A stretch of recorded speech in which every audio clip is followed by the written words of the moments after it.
بسم اللہ الرحمن الرحیم والصلاۃ والسلام علی سید الانبیاء والمرسلین وعلی آلہ واصحابہ وآل بیتہ اجمعین۔ یقین اس نور کا نام ہے کہ جو پردہ کھلنے کے بعد بندہ مومن کے قلب پہ جلوہ فروز ہوتا ہے۔ یقین میں مطلقاً شک و شبہ کو کوئی دخل نہیں ہوتا، اور صاحب یقین انسان کی صفات میں سے ایک صفت یہ بھی ہوتی ہے کہ جب وہ بندہ مومن، جب وہ صاحب ایمان انسان عبادت کرتا ہے، ریاضت کرتا ہے، کوئی بھی نیک عمل کرتا ہے، تو اسے پہلے اس عمل کی روح اور اس عبادت و ریاضت کی حقیقت اس کے دل پہ آشکارا ہوتی ہے، اور پھر وہ عمل کی طرف راغب ہوتا ہے۔ جتنے بھی مشائخ ہیں ان کا اس بات پہ اجماع ہے کہ مریدین سے عبادتیں اور ریاضتیں صرف اور صرف اس لیے ہی کروائی جاتی ہیں تاکہ انہیں یقین محکم نصیب ہو جائے۔ حضرت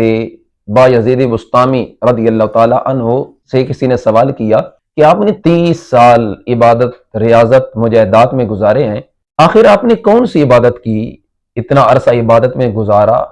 تو اس عرصے میں کون کون سی عبادت کی ہے؟ تو آپ رضی اللہ تعالیٰ عنہ نے جواب دیا کہ اس 30 سالہ عرصے میں جو میری ادنا عبادتیں، ریاضتیں ہیں، اگر میں تمہیں بتاؤں تو تم یقین نہیں کر پاؤ گے، اور جو بڑی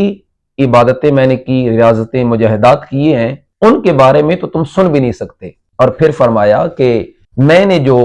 ان 30 سالوں میں عبادت، ریاضت، مجاہدات کیے ہیں، تو اس کے بعد مجھے وَنَحْنُ أَقْرَبُ إِلَيْهِ مِنْ حَبْلِ الْوَرِيدِ کا یقین ہوا۔ تو حضرت بایزید بسطامی رضی اللہ تعالیٰ عنہ فرمانے لگے کہ اگر 30 سال قبل ہی مجھے وَنَحْنُ أَقْرَبُ إِلَيْهِ مِنْ حَبْلِ الْوَرِيدِ کا یقین ہو جاتا، رب ذوالجلال فرماتا ہے کہ ہم انسان سے اس کی شاہ رگ سے بھی زیادہ قریب ہیں،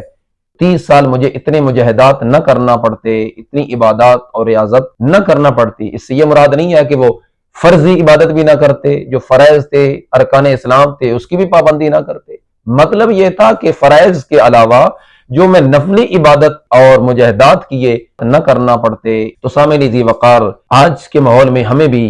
اپنے اندر، اپنے گربان میں جھانک کر یہ احساس بیدار کرنا ہوگا، یہ شعور بیدار کرنا ہوگا کہ ہم جب عبادت کرتے ہیں، ہم جب اللہ کے حضور کھڑے ہوتے ہیں، تو کیا ہمیں اس عبادت کی اصل روح اور حقیقت اور وہ لذت دل میں ہمارے پیدا ہو رہی ہوتی ہے یا کہ نہیں؟ اگر ہماری ایسی کیفیات نہیں ہوتی تو اللہ کے حضور وہ کیفیات حاصل کرنے کی دعا بھی کرنی چاہیے، اور اس کیفیت تک پہنچنے کے لیے شب و روز محنت شاقہ سے کام لینا چاہیے۔ اللہ تعالی ہم سب کو یقین کامل کی دولت سے مالا مال فرمائے۔